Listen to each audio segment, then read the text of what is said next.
하나님의 말씀은 열왕기 하 1장 1절에서 4절까지의 말씀입니다. 열왕기 하 1장 1절에서 4절 말씀입니다. 우리 한 절씩 교독하도록 하겠습니다. 제가 먼저 읽겠습니다. 아합이 죽은 뒤 모압이 이스라엘에 대항해 반란을 일으켰습니다. 그때 아하시아는 사마리아의 자기 다락방 난간에서 떨어져 중상을 입었습니다. 그러자 아하시아는 심부름꾼들을 보내며 말했습니다. 가서 에그론의 신 바알세붑에게 내가 이 병에서 회복되겠냐고 물어보라. 여호와의 천사가 디셉 사람 엘리야에게 말했습니다. 일어나 올라가서 사마리아 왕이 보낸 심부름꾼들을 만나서 말하여라. 이스라엘에는 하나님이 안 계셔서 너희가 에그론의 신 바알세붑에게 물으러 가느냐. 함께 읽겠습니다. 그러므로 여호와께서 이렇게 말씀하신다. 너는 내가 누워있는 그 침대를 떠나지 못하고 분명 죽게 될 것이다. 그리하여 엘리야는 가서 천사가 말해준 그대로 했습니다. 아멘. 잠시 기도하겠습니다. 하나님 감사합니다. 오늘 또 은혜 주심으로 이곳에서 주님의 말씀 나누는 귀한 시간 같습니다. 하나님 전하자나 들으시는 모든 우리 성도님들이나 하나님 은혜 가운데 하나님을 더욱더 깊이 경험하게 하시고 성경이 누군가의 먼 이야기가 아니라 곧 나에게 하시는 말씀임을 알고 하나님 인격적으로 지금 말씀하시는 시간임을 알고 듣게 하여 주옵시고 우리 모두가 말씀을 받고 그 말씀이 우리 안에 심겨지고 자라나고 열매 맺게 하여 주옵소서. 하나님 이 말씀 가운데 우리를 방해하고 집중지 못하게 하고 여러 세상의 염려를 떠오르게 하는 모든 악한 영들 어둠의 권세를 주님께서 막아 주옵시고 온전히 주님의 은혜 가운데 하나님께 드려지고 하나님께 모든 것들 듣는 귀한 시간 될 수 있도록 은혜 더하여 주시옵소서. 주님 의지합니다. 감사합니다. 사랑합니다. 예수님의 이름으로 기도합니다. 아멘. 네, 우리 성도님들 반갑습니다. 우리 지난주까지 열왕기 상을 살펴보았는데요. 오늘은 열왕기 하로 들어가겠습니다. 이제 실제로 두 성경은 이어집니다.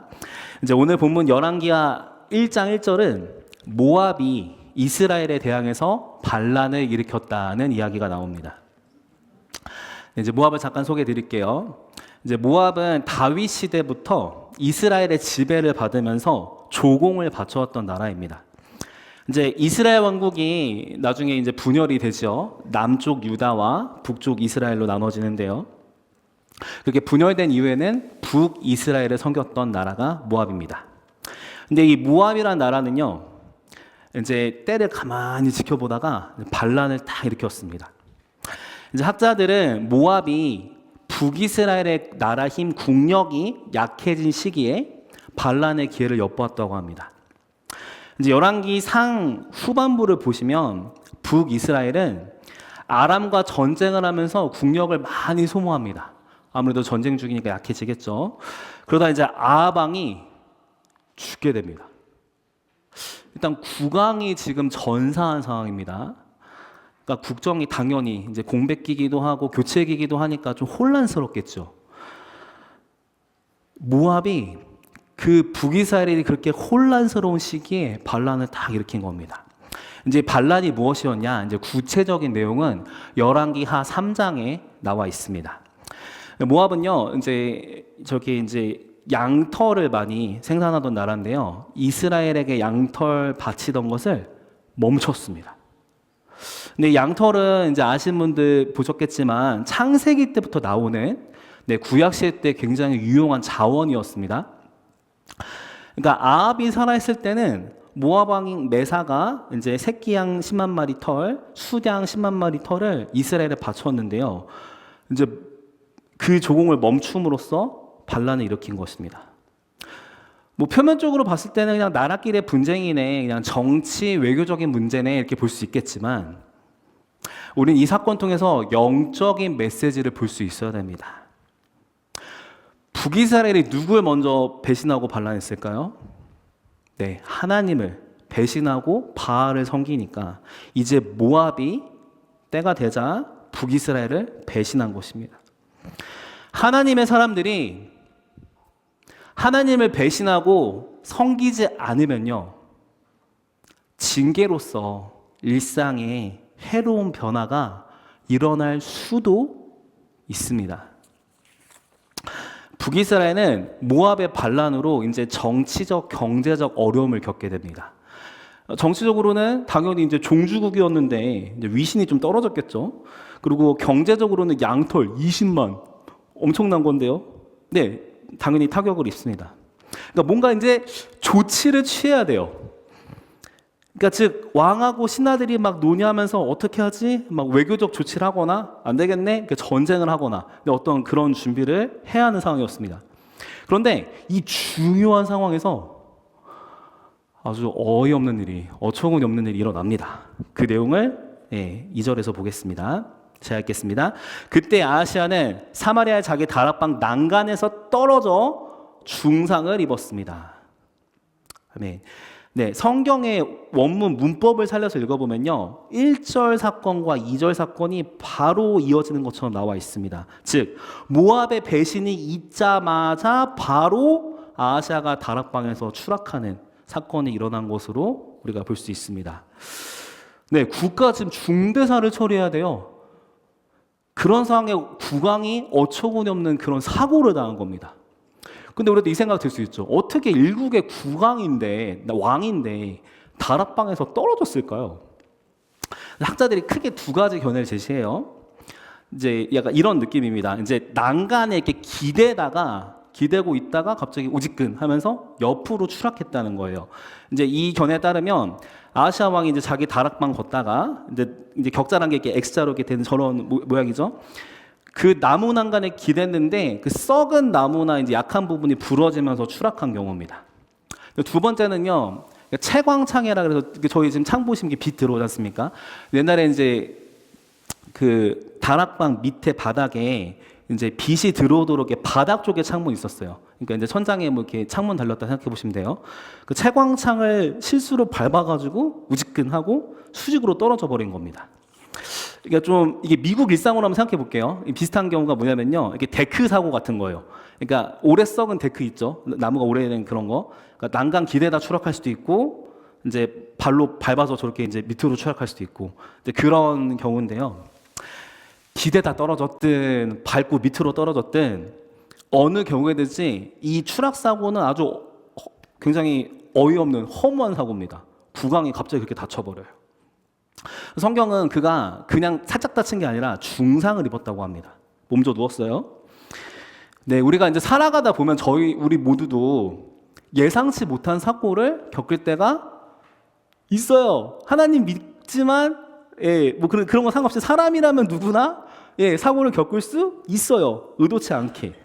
근데 중요한 거는 우리가 그 상황에서 그것을 어떻게 해석하고 반응을 하느냐 할 텐데요. 우리 성도님들께서는 아하시아처럼 이런 상황 겪으시면, 갑자기 사고 당하시면 어떻게 하셨겠습니까? 이 아하시아 왕은요, 신앙이 깊었어요.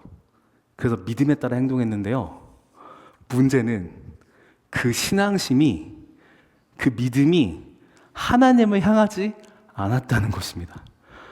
신앙이 깊은데 하나님을 향하지 않으면 상당히 심각한 거죠. 네, 계속 보겠습니다. 아하시아는 그의 사자들, 즉 그 심부름꾼들에게 에그론에 있는 바알세붑에게 가라라고 했습니다. 그리고 이제 질문은 굉장히 심플해요. 단순한 건데, 제 병이 나을까요? 제 병이 낫겠습니까? 이게 물어보고 오라는 거예요. 네, 이제 또 낯선 도시 이름 나와서 잠깐 설명드릴게요. 이제 에그론이라는 게 도시 이름입니다. 근데 이제 블레셋에 이제 그 블레셋 많이 들어보셨죠? 5개 주요 도시가 있었어요. 근데 그 도시 중에서 이게 지도상 보시면 이제 노란 부분, 빨간 부분만 보시면 되는데요. 노란 부분이 지금 왕이 있는 그 사마리아고, 이제 빨간 부분이 에그론입니다. 이제 그 가까운 도시에 뭐가 있느냐?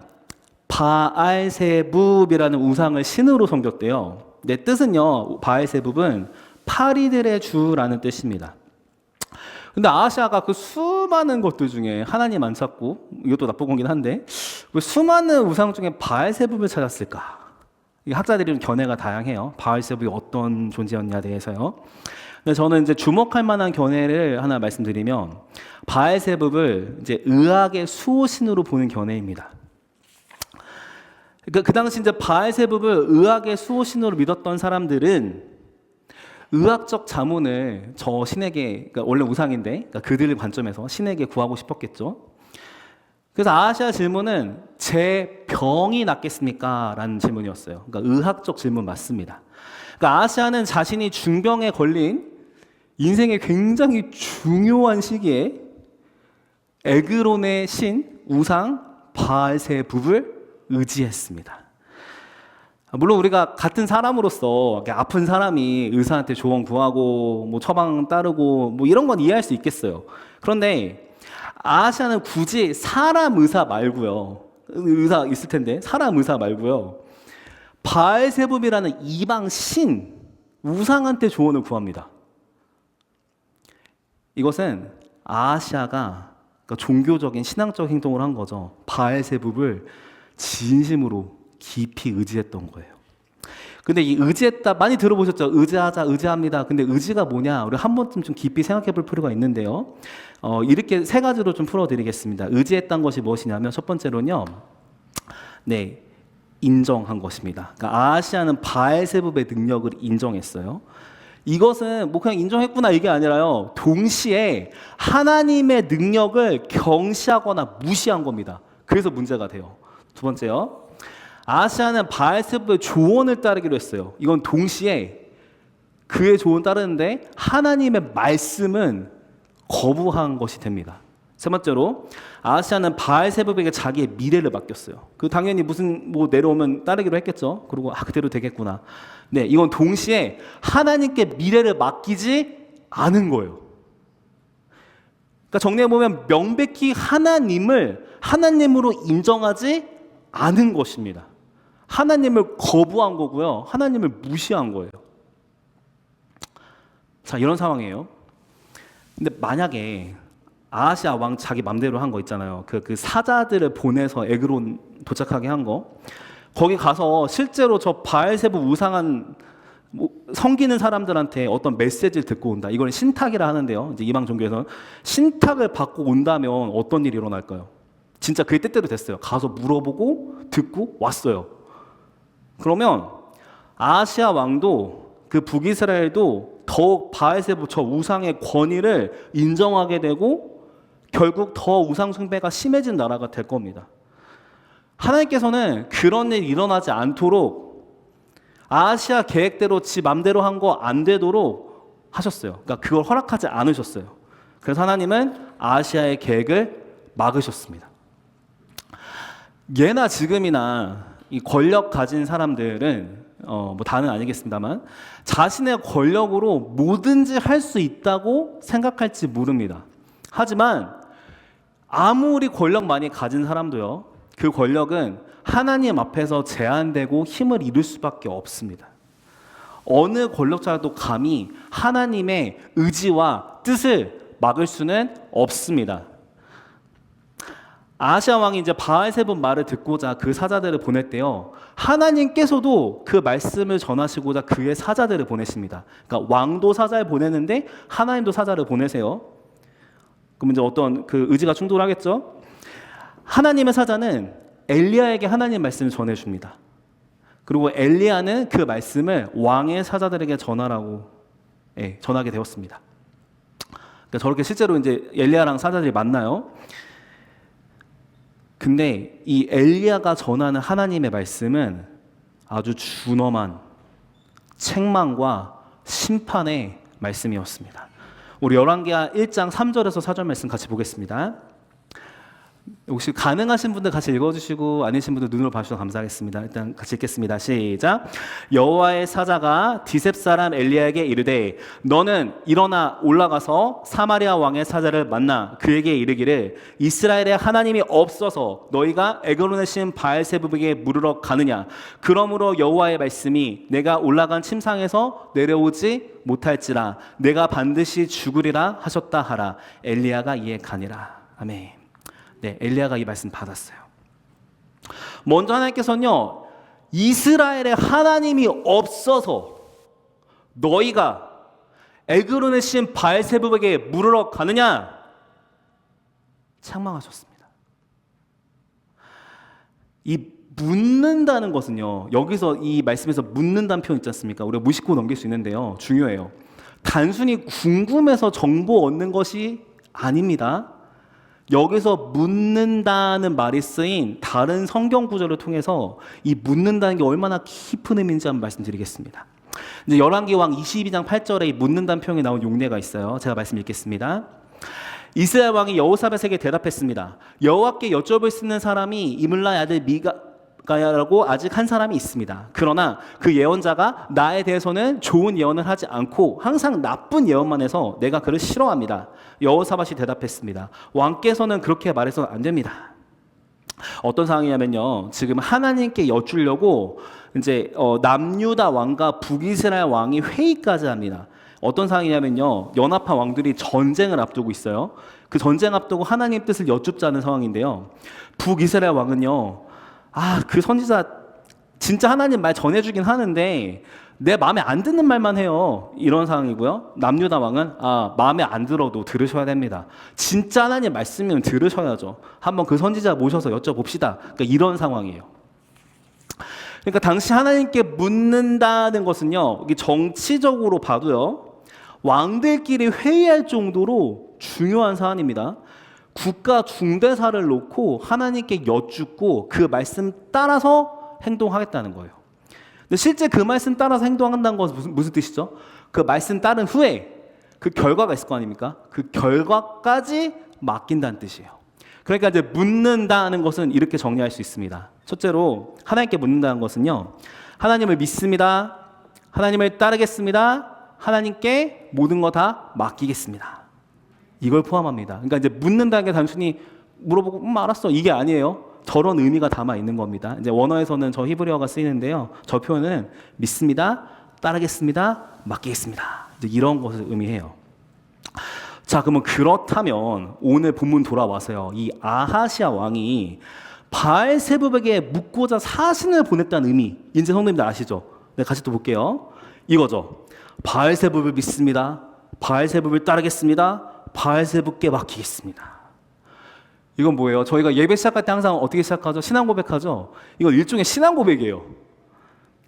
이 존재하지도 않는 바알세불 따위를 하나님처럼 의지하는 겁니다. 믿습니다, 따르겠습니다, 맡기겠습니다. 하나님이 아닌 다른 존재를 하나님으로 여기는 것은요, 10계명 중에 첫 번째 제1계명을 위반하는 일입니다. 이것은 하나님 되시는 그 존재 자체를 부정해버리는 죄입니다. 즉, 하나님을 인정하지 않습니다. 저희가 사람관계에서 그렇지 않아요? 엄마인데 엄마 취급 안 하고 아빠인데 아빠 취급 안 하고 내가 어떤 관계인데 그거에 걸맞게 안 하면 우리 마음이 상할 수 있죠. 하물며 하나님을 인정하지 않는 것, 이거 엄청난 거죠. 하나님의 백성들이라면 절대 해서는 안 되는 가증한 짓이었습니다. 근데 이게 가증하다는 게 제 표현이 아니에요. 계속 보실 거예요. 심지어 하나님께서 다른 신들에게 묻는다는 것이 어떤 의미인지를요, 이제 이스라엘 백성들 아는 율법을 통해서 자세히 이미 알려주셨어요. 그러니까 이미 그들은 알아요. 그 내용 저희도 보겠습니다. 신명기의 말씀 중에서 말씀하셨는데요, 다른 신에게 묻는다는 것의 의미가 뭔지 하나님이 더 깊이 알려주셨어요. 네, 그 의미를 한번 보도록 하겠습니다. 제가 말씀 읽겠습니다. 신명기 18장 9절에서 11절입니다. 너희 하나님 여호와께서 너희에게 주시는 그 땅으로 들어갈 때에 그곳 민족들이 하는 그 가증스러운 짓거리들을 배워 따라하지 말라. 너희 가운데 없애야 할 것은 그 아들이나 딸들을 불에 희생시키거나 점을 치거나 마술을 부리거나 예언을 하거나 마법에 가담하거나 주문을 외우거나 신접한 사람이 되거나 영매가 되거나 죽은 혼을 부르는 일입니다. 아멘. 하나님이 이렇게 말씀하셨어요. 그러니까 하나님께서는요, 이처럼 하나님 말고 다른 신들을 따르는 자들의 온갖 사악한 영적 행위, 종교적 행위를 다 말씀을 해주신 거예요. 이런 거 조심하라고, 배우지 말거라, 하지 말거라. 그 아까 제 표현이 아니에요. 성경에 나와 있어요. 하나님께서 이런 행위들을 가증스럽다라고 말씀하세요.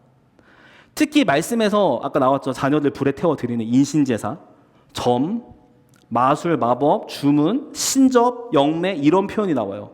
굉장히 오컬트 정 표현이죠. 그러니까 우리는 특히 이 신접이라는 표현에서 이 가증스러운 행위들이 어떤 신과 관련된 것임을 알 수 있습니다. 그런데 우리가 상식으로 알겠잖아요. 이 신이 여기 나온 저 신은 하나님 아니거든요. 신접할 때 그 신. 그럼 뭘까요? 성경 보면요. 하나님 외에 다른 영적 존재들이 나오긴 합니다. 네. 근데 그들은요, 뭐 하나님 같은 그런 전능한 존재는 아니고요. 네, 영적 존재인데 하나님이 지으신 피조물들이에요. 네, 그들을 우리가 천사라고 부릅니다. 네. 그래서 막 사람이 천사 되고 이런 거 아닙니다. 하나님이 이제 천사 지으셨어요. 근데 이제 천사가 문제는 게 두 종류가 있어요. 하나님께 순종하고 하나님께 심부름하는 우리가 상식적으로 아는 그 천사 같은 그 천사들, 걔네들 있고요. 타락해서 저주받은 악한 천사들이 있습니다. 이제 이 악한 천사들 중에서도 계급이 있는데요. 그 대장이 마귀예요. 원래 사탄이라고도 표현하고, 네, 흔히 사람들이 이 영미권에서 루시퍼라고 알고 있는 그 녀석입니다. 그러니까 그 대장마귀 밑에 이제 부하들을 뭐라 하냐면 귀신들이에요. 그러니까 혹시나 특히 우리 청년분들 혹시나 아시기도 하고 헷갈리기도 하셨을 텐데 사람이 죽고 나서 뭐 환생해서 뭐 귀신 그거 아닙니다. 우리 성경 가치관에서는요 이미 창조된 천사들이 있고 그 안에서 이제 타락 천사 얘네 귀신들 하나님 천사들 이렇게 돼 있는 거예요. 자 그럼 돌아와서 방금 읽은 말씀에서 신접한다는 것은요 이 악한 천사들과 접하는 행위입니다. 근데 신약에도 이런 말씀이 있어요. 구약뿐 아니라 신약에도 있습니다. 사도 바울이 전해준 말씀인데요. 제가 읽겠습니다. 무릇 이방인이 제사하는 것은 귀신에게 하는 것이요 하나님께 제사하는 것이 아니니 나는 너희가 귀신과 교제하는 자가 되기를 원하지 아니하노라. 아멘. 그러니까 정리해보자면요. 이방신 섬기는 것은 겉으로 보기에는 뭐 나무, 돌, 금속으로 막 조각상 만들어 놓고 어떤 종교행위 하고 그 종교 규율 막 가르치는 그런 게 있겠죠. 그것대로 사는 것 같지만 실체는요. 사실은요. 마귀와 귀신들을 믿고 따르고 그들에게 삶을 맡기는 것이 됩니다. 그러니까 이방신을 섬기는 건요. 개인 취향의 문제가 아니에요. 결과적으로 하나님 대신에 마귀랑 귀신들을 섬기는 것입니다. 그러니까 아하시아가 바알세붑한테 물었다. 이것은요. 바알세붑에게 의지했다. 이것은요. 결국에는 바알세붑을 숭배하도록 뒤에서 부추겼던 계속 인커리지했던 그 마귀와 귀신들을 하나님처럼 여기면서 간절히 찾았다는 거예요. 그들을 믿고 그들의 가르침을 따르고 그들에게 삶을 맡기겠다는 겁니다. 아하시아가 이런 가증한 짓을 한 겁니다. 하나님께서 얼마나 진노하실까요? 왜냐면요. 하나님의 하나님 되심을 무시합니다. 하나님의 존재를 부정합니다. 마귀와 귀신들을 하나님처럼 생각하는 아하시아. 그에게 하나님께서는 아주 준엄한 책망을 하신 다음에 심판의 메시지를 선언하십니다. 아까 아하시아가 물었던 질문이 뭐였죠? 제 병이 낫겠습니까? 되게 심플해요. 근데 그에 대해서 하나님이 대답해 주시는 거예요. 이렇게 말씀하십니다. 내가 올라간 침상에서 내려오지 못할지라 내가 반드시 죽으리라. 아멘. 하나님께서는 아하시아가 바알세붑에게 물은 것이 원인이 돼서 즉 바알세붑을 의지한 것이 원인이 돼서 반드시 죽는다라고 하셨습니다. 바알세붑 실질적으로는 마귀와 귀신들을 하나님처럼 믿고 따른 죄의 결과로 그가 심판을 받고 죽는다고 말씀하신 거예요. 그런데 가만 생각해 보면요. 오늘 본문 이후에 구절들을 보면요. 이 말씀조차도 사실 하나님께서 아하시아에게 기회를 주신 거예요. 왜 그러냐면요. 아하시아 사자들은 엘리야에게서 들었던 그 말씀을 그러니까 지금 저런 모습입니다. 다시 돌아와서 이제 그 하나님의 말씀을 사자들이 전해줬어요. 그러니까 이제 아하시아는 듣긴 들었죠. 엘리야 만났어요. 이런 말씀 들었어요. 이렇게 들은 거예요. 나중에 이제 그 엘리야인지는 나중에 대화에서 나오겠지만 일단 그 들은 말씀을 전합니다. 근데 그 심판의 말씀을 전달받았을 때 바로 죽었습니까? 성경 보시면 알지만 바로 안 죽었어요. 네, 직사하지 않았습니다. 그러면은 네, 하나님 일단은 경고를 강하게 하셨고 어떻게 보면 지금 회개의 시간을 주시는 건데요. 오히려 이렇게 사자들이 전해준 뭐 이제 하나님 말씀 들은 다음에 아하시아가 야, 그 사람 누구였냐? 이렇게 물어봐요. 사자들한테. 어떻게 생겼니? 물어봤더니 이래 했더니 엘리야다. 이렇게 알게 된 거예요. 그러니까 그렇게 엘리야인 것까지 알았어요. 아하시아는 아합의 아들이고 이세벨의 아들이에요. 그러니까 엘리야가 누군지 알아요. 그때 이제 엘리야가 출처다. 그럼 하나님의 말씀인 거 알고서는 회개를 했어야 되는데 안 해요.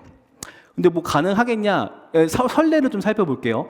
얘 아버지였던 아하방 있죠. 거기도 아주 악명 높고 우상숭배가 유명하지 않습니까? 아하방. 근데 그 아하방도 그렇게 악한 행동 하나님 앞에 했는데도 아하 가문에게 하나님이 너희 모든 가문 다 멸할 거야 말씀하셨을 때 그 준엄한 메시지를 듣고서는 옷을 찢으면서 굵은 베옷을 입고 금식했어요. 아합은 회개를 했어요. 잠시나마 회개하면서 그때만큼 진심으로 하나님한테 회개했어요. 그러니까 잠시지만 반성하면서 하나님 앞에서 겸손한 모습 보였습니다. 하나님께서 겸손한 모습이라고 인정하셨어요. 그래서 원래 하나님께서 바로 가족 몰살 재앙을 내리시려다가 그 시대에는 내리지 않기로 하셨어요. 그러니까 좀 심판 미뤄주신 거죠. 그런데 이 아하시아는요, 이 아들 녀석, 아하시아는 심판의 메시지를 들었는데 회개를 안 합니다. 오히려 어떻게 행동하냐면요, 하나님의 말씀 전한 분이 엘리야인 거 알았잖아요. 근데 그 엘리야를 체포하려고 군사들을 보내요. 일단 이 하나님 말씀 전한 선지자를 체포한다는 것의 의미는요, 하나님과 권위를 겨루는 교만한 시도였어요. 나도 왕이야, 나도 군사 있어, 막 이런 거죠. 그러니까 악한 영들과 그를 따르는 자들, 교만해서 늘 하나님께 도전하고 싶어합니다. 그런데 그들의 결과는요, 예상하시죠? 하나님 이길 존재 없습니다. 비참해요. 네. 처음에 이제 세 부대를 보내는 거 우리가 확인합니다. 첫 번째 부대 갔는데 그 부대장이 굉장히 교만한 어투로 말해요. 한마디로 이거예요. 어이 선지자님, 왕이 오라하신데 내려오쇼, 이거예요. 그러니까 왕이 오라는데 왕 말 들어야지. 뭐 하는 거야? 하나님이 사자든 말든 우리 왕 말 들어, 이거예요. 그 되게 이렇게 도전적이고 교만한 어투를 했는데 하나님께서 불을 내리시죠. 50명이 전멸합니다. 두 번째 부대에도 가요. 네, 똑같은 상황이 일어났고 전멸합니다. 여기서 오해하시면 안 되는 부분, 하나님이 잔인해서 저렇게 사람들 다 죽이신 걸까요? 하나님 앞에서 교만하게 굴면서 선지자를 체포했던 자들은요, 그 의미를 생각해 보세요. 거룩하신 하나님 자체한테 도전하는 거였어요. 그래서 저것은요, 하나님께서 하나님으로서의 위엄을 보이신 겁니다. 아니, 우리가 사람 사이에서도 왕한테도 함부로 해도 아니면 대신한테 함부로 해도 우리가 뭐 고문당하거나 그런 걸 생각해서 보는데, 전능하신 만왕의 왕에서 하나님한테 저렇게 교만하게 권위 도전을 한다. 하나님으로서 위엄을 보이신 거예요. 근데 또 그러면 뭐 실제로 다 죽은 거 아닙니까? 아니에요. 보시죠. 세 번째 그 부대장입니다.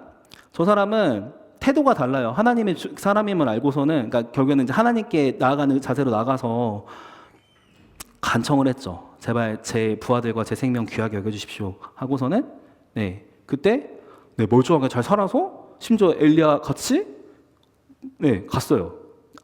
갈 수 있었습니다.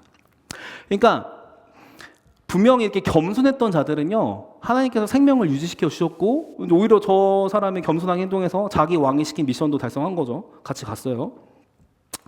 이처럼 이제 아하시아는 엘리야가 직접 오기 전까지 이제 군사들을 부대 3번 보냈잖아요. 세 번이나 이렇게 보내는 그 시간이 충분히 있었어요. 근데 심지어 지금 보고를 다 들었을 거 아닙니까? 자기 부대원이 50명, 100명이 죽었는데도 그걸 보면서도 회개를 안 해요.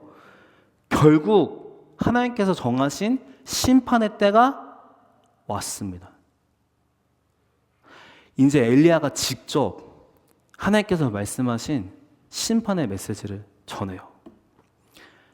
그리고 끝까지 계속 의도적으로 회개하지 않았던 아하시아는 그 왕위를 계승할 아들도 없이 죽음을 맞이했습니다. 하나님께서 사랑하시는 우리 모든 성도님들, 우리는 이 말씀을 통해서 무엇을 기억해야 할까요? 세 가지 정도 나누고자 합니다. 첫째로, 하나님께서는요, 어려운 상황에서도, 다시요, 어려운 상황에서도 우리와 함께 계십니다. 어떤 의미냐면요, 어떤 분들은 어려운 일 만나면 하나님 안 계시나? 라는 생각을 하시는 것 같아요. 그러나 어려운 일 당하고 우상에게 의지했던, 아하시아에게 하셨던 하나님 말씀 있잖아요. 그걸로 한번 기억해 볼게요. 하나님 뭐라 하셨죠? 이스라엘에 하나님이 안 계셔서 너희가 에그론의 신에게 물으러 가느냐. 이 말씀은 생각 좀 더 해보면요, 하나님이 그 상황에서 계시다는 거예요. 하나님이 하나님 말씀하신 타이밍을 아세요. 지금 아하시아 상황 모르시겠어요? 하나님이 지금 이렇게 중상당에서 누워있는 거 아세요. 근데 그 타이밍 하신 말씀이 하나님이 안 계셔서 거기로 가니? 라고 말씀하세요. 비록 모압이 배신하고 추락사고로 당하는 상황이 있었어도 하나님께서는 그의 백성들과 함께 하고 계셨습니다. 우리는 예상치 못한 사고나 중경, 그 외 어려운 상황들 겪을 때 하나님께서 우리를 버리시거나 우리와 안 계시는 거 아닌가 의심할 때가 있는데요. 아니에요. 우리가 우리의 모든 상황을 다 보고 알고 계신 하나님이 어렵고 힘든 중에도 함께 하고 계십니다. 우리를 버리지 않으세요. 그렇기 때문에 우리가 어려운 일 당할 때 모든 것 여쭐 수 있는 하나님이 계시다는 그 사실에 집중하셔야 돼요. 하나님 왜 이러셨어요? 하나님 살아있으면 왜 이래요? 이렇게 할 수는 있는데요. 우리가 좀 더 우리한테 유익하고 지혜로운 방향은 이 상황에도 여쭐 수 있는 하나님이 계시구나, 살아 계시구나, 지금도 계시구나, 그 믿음 가지고요, 감사할 수 있고 평안 얻을 수 있습니다. 그러니까 정말 막 하소연하고 하나님 왜요? 하나님 답답해요, 억울해요, 원통해요 하더라도 하나님께 하시면 괜찮아요. 네, 우리 차라리 정말 답답하고 왜 이래요 주님 이러면요, 주님께 말씀하시면 돼요. 또 보시면은 아하시아랑 같은 시대 살았던 사람들 좀 볼게요. 아하시아가 오늘 좀 많이 나왔지만 같이 어려운 상황에 있던 사람들이 있었어요. 사르밧에 사는 과부가 한 분 계셨는데 가뭄 아시죠? 3년 반이나 가뭄 겪었잖아요. 이게 좀 전 시대 이야기인데 이제 마지막 양식 남았을 때 그 하나님의 종에게 나누라고 그 말씀에 순종했어요. 그랬더니 그 마지막 먹고 죽을 뻔했던 그 가부 그분이 그 가뭄 기간 끝나고 비가 내리는 그날까지 그 통에 밀가루가 떨어지지 않았고요, 병에 기름이 마르지 않았습니다. 믿으십니까? 하나님이 이렇게 역사하셨어요. 그러니까 어려움이 찾아온다고 해도 하나님께서 안 계시는 게 아니에요. 지금 진짜 그거 먹고 죽을 뻔했다니까요, 양식이 없어서. 근데 그 상황에서, 네, 어려운 상황에서도 주님이 하나님 찾고 순종하는 자에게 함께 하십니다. 네, 두 번째로는요, 하나님께서는요 다른 대상을 의지할 때 책망하십니다. 하나님께서 우리를 사랑하세요. 사랑하시기 때문에 악한 길로 가지 않도록 우리를 책망하십니다. 성경 볼 때, 기도할 때 하나님의 사람들과 교제하는 그 시간 속에서 하나님이 우리를 책망하시잖아요. 그러면 은혜인 줄 알고 감사해야 됩니다. 분명히 하나님 말씀하셨죠. 하나님이 없어서 너희가 그에게 가느냐, 물으러 가느냐. 이 말씀은요, 마땅히 하나님께 구해야 되는데 우상에게 가는 그의 백성들을 책망하시는 거예요. 물론 우리는 현대사회를 살기 때문에 뭐 몇몇 분들 할 수도 있겠지만 대부분 제가 알기로는 그 바알세복 같은 조형물을 만들고 막 그거에다 경배하고 이러진 않을 것 같아요. 그런데요, 현대사회를 사는 우리들에게 바알세복 같은 우상들이 있습니다. 어려운 게 아니에요. 진짜 오늘 확 말씀드릴게요, 확실하게. 그게 뭐냐면요, 딱 세 가지 보시면 돼요. 우리가 위기 상황에서 믿고 따르고 삶을 맡기는 대상이 있잖아요. 그 궁극적으로 진짜 끝판왕, 내가 최후의 나의 희망이다 하면서 믿고, 그죠? 그 존재든 그 사람이든 가진 것이든 따르고 맡기잖아요. 그게 우리 우상이에요. 최고 마지막 단계에서 그 하는 거. 예를 들어 드릴게요. 어떤 자료나 데이터들이 제공하는 정보들은 막 절대적으로 신뢰해요. 근데 그 모든 것을 초월할 수 있는 하나님 능력은 혹시 못 믿고 계신 거 아닙니까? 어떤 능력 있는 사람들의 조언이나 지도는 아주 잘 따라요. 근데 그 조언과 지도와는 조금 다른 하나님의 말씀 따르는 것은 좀 주저하고 계신 모습 없었습니까? 어떤 조직에는요, 어떤 공동체에는 막 내 인생 다 맡길 것처럼 막 생각하고 막 충성하고 막 그 조직의 어떤 규칙이나 이런 것들 신경 쓰고 막 두려워해요. 근데 그 조직을 떠났어요. 그 이후에 내 삶은 하나님께 맡기기 어려우십니까? 지금 인생의 위기가 왔다고 여기시는 분들께서는요, 정말로 지금 누구 의지하고 계십니까? 하나님께서는요, 믿으셔야 돼요. 하나님께서는요, 우리 정말 너무나 사랑하세요. 그래서 우리가 의지하지 말아야 될 것, 그 썩어가는 것들, 그 무너질 것들 의지하고 있을 때 안 되니까 책망하세요. 말씀 통해서 기도하는 가운데 또 하나님의 사람들과의 이 교제 속에서 우리가 깨닫고 하나님께 돌아오도록 우리를 계속 책망하실 거예요. 너 그러면 안 돼. 그거 죽는 길이야. 가면 안 되는 길이란다. 돌아와. 멈춰야 돼. 그거 아니야. 계속 주님 말씀하실 거예요. 세 번째로는요.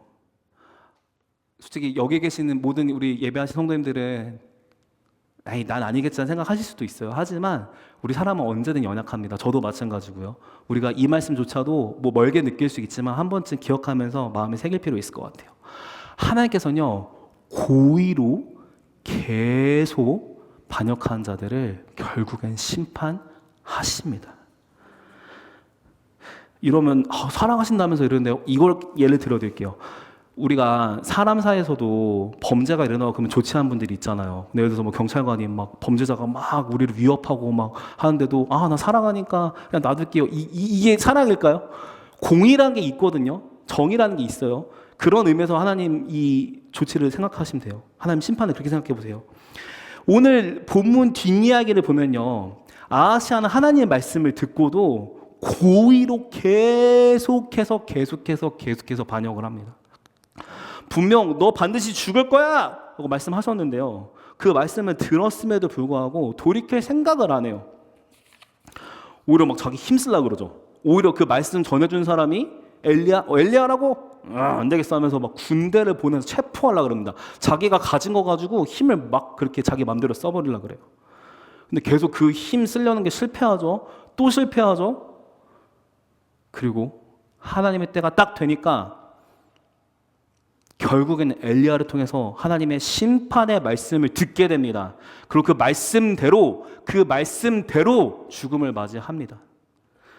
계속해서 말씀을 통해서 또 기도하는 가운데 또 하나님의 사람들을 통해서 하나님께 돌아와야 돼요. 돌아오세요. 권면을 받았지만 고의로 계속해서 끝까지 하나님을 거부하고 무시하고 반역하는 사람들은요, 하나님께서 정하신 때에 하나님의 공의에 따라서 심판을 하실 거예요. 어떤 형태로 하실지 진짜 하나님 마음이에요. 몰라요. 오늘 같은 경우는 죽음으로 하셨습니다. 그런데 다시 한번 말씀드리지만 우리 이렇게 하나님 은혜로 예배하고 있지만요, 우리도 다 우리 안에 죄성이 아직 있잖아요. 우리도 언제든 이런 마음이 들지 몰라요. 우리가 혹시나 다른 영역 하나님 사랑하고 섬기지만 남한테 말할 수 없는, 누군가에게 말할 수 없는 그 영역 있죠. 거기서 계속 하나님한테 고집 부리고 고의로 알면서도 반역하고 알면서도 안 듣고 알면서도 안 하려는 거 있죠. 오늘이 기회입니다. 멈춰야 됩니다. 우리 모두 다 멈춰야 됩니다. 어떤 분들은 상처를 받았기 때문에 너무 속상한 일을 겪었기 때문에 하나님 믿기 싫어요. 하나님 말씀 안 들을 거야. 이렇게 반응하시기도 해요. 그러나 이렇게 말씀드려 볼게요. 아프다고 나쁠 필요는 없습니다. 다시요. 아프다고 나쁠 필요는 없습니다. 다시 한번 말씀드리지만 너무 원통하고 속상하고 답답하고 괴로운 마음이 있다면 십자가 앞으로 나가셔야 돼요. 즉 하나님 저 힘들어요. 하나님 저 억울해요. 저 원통해요. 하나님 저 좀 도와줘요. 하나님 저 좀 살려줘요. 하나님 저 너무 아시잖아요. 하나님께 부르셔야 됩니다. 그렇지 않고 계속 하나님을 하나님으로 인정하지 않고 하나님을 거부하고 무시하는 삶을 살아가다 보면요, 반드시 하나님의 때에 하나님의 심판이 있을 것입니다. 믿으십니까? 아멘. 아멘. 하나님께서 너무나 사랑하시는 우리 칼라마주 한인교회 모든 성도 여러분, 우리가 믿고 의지할 분은요, 하나님 한 분밖에 없습니다. 하나님께서는 어려운 상황에서도 우리와 함께 하세요. 다른 대상 의지할 때는요, 돌아오라고 사랑해서 책망하세요. 고의로 계속 반역한 자들은요, 결국엔 심판하십니다. 우리는 이런 하나님을 기억하면서 우리의 일상을 어떻게 살아야 될까요? 오직 하나님만 의지해야 됩니다. 근데 그 의지한다는 것 좀 추상적일 수 있는데요. 다시 한번 구체적으로 어떻게 의지한다는 건지 기억을 해보도록 하겠습니다. 첫째로 같이 한번 따라서 읽으시면 감사하겠습니다. 시작. 일상에서 전능하신 하나님의 능력을 믿으십시오. 네. 우리 삶의 뭔가 문제들, 우리 상황들보다 우리 하나님께서 훨씬 더 크신 분이신 줄 믿습니다. 우리 하나님께서 훨씬 크세요. 지금부터 말씀을 읽어 드릴 텐데요. 이 말씀을 기억하고 믿으시면서 전능하신 하나님의 능력을 믿으시길 바랍니다. 태초에 하나님이 천지를 창조하시니라. 주 하나님이 이르시되 나는 알파와 오메가라. 이제도 있었고 전에도 있었고 장차 올 자요 전능한 자라 하시더라. 아멘. 우리가 믿는 하나님은요, 유능하신 게 아니라 전능하세요. 온 세상을 창조하신 분이고요, 모든 것의 시작과 끝을 우리가 아니라 그분들이 아니라 하나님께서 정하십니다. 믿으십니까? 아멘. 전능하신 하나님을 믿으시길 소망합니다. 두 번째로요, 일상에서 영원하신 하나님의 말씀을 따르십시오. 우리 정말 신뢰할 만한 얼마나 전문가들의 훌륭한 그 통계 자료, 정보 얼마나 많습니까? 물론 우리가 지혜롭게 활용할 때가 있지만요, 이것은 지금 최종적으로 의지하고 믿는 그것의 기준이 뭐냐, 그 얘기입니다.